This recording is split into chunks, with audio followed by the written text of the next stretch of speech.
வரும் எந்தன் கதை எந்தன் கதை இன்னும் வரும் எந்தன் கதை எந்தன் கதை.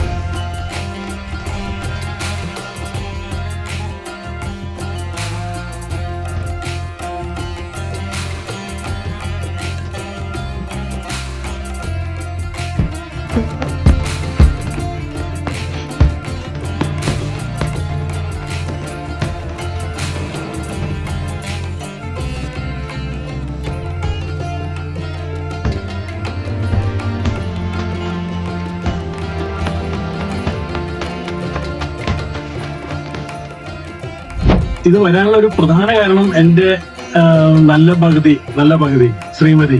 കാരണം അവൾക്ക് ഈ തഞ്ചാവൂരും തമിഴ്നാട് ക്ഷേത്രങ്ങളും ഒക്കെ പോകണമെന്ന് ഭയങ്കര ആഗ്രഹമായിരുന്നു. അപ്പൊ അങ്ങനെയാണ് നമ്മൾ സെർച്ച് ചെയ്ത് മോക്ഷ ട്രാവൽസിലോട്ട് വന്നു. ഇഷ്ടം പോലെ ആൾക്കാർ ഞങ്ങളുടെ അടുത്ത് മോക്ഷ ട്രാവൽസ് ആണോ, എന്നാ നിങ്ങൾ ധൈര്യമായിട്ട് പോയിക്കോ, നല്ല അഭിപ്രായം ഞങ്ങൾക്ക് തന്നു. അങ്ങനെയാണ് ഇത് കണ്ടപ്പോ തന്നെ ഞങ്ങൾ വിളിച്ചു പറയുകയും അവിടുത്തെ സ്റ്റാഫൊക്കെ വളരെ നല്ല രീതിയിൽ ഞങ്ങളുടെ ആ റിസപ്ഷൻ എല്ലാ കാര്യങ്ങളും ഈ ഡിജിറ്റൽ ആരോ പറഞ്ഞല്ലോ, ആ പ്രവർത്തനങ്ങൾ വളരെ ഭംഗിയായിരുന്നു.